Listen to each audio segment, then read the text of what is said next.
sudut pandang yang berbeda.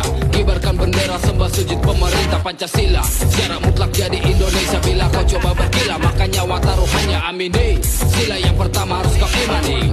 Negeri ini punya kuasa dari ilahi, tak bisa memilih. Lupakanlah suara hati. Bila berani kau memilih, maka siap dikafiri. Yang kedua, adil ditentukan penguasa.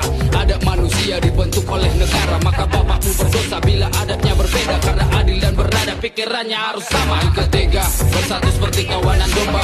Kenakan seragam sejak kau masih sekolah. Dari Sabang ke Papua, satu ide di kepala, maka janganlah kau coba punya ide yang berbeda. Keputusan ditentukan oleh perwakilan, hikmah kebijaksanaan hanya milik para dewan. Karena rakyat seperti hewan, kita butuh peternakan, sebab kebebasan awal dari setiap kejahatan. Yang kelima, ini sila bukan retorika. Semua rakyat Indonesia telah adil dan sejahtera. Lihat fakta, rakyat telah merdeka dan setara. Kemiskinan telah musnah, semua rakyat bahagia.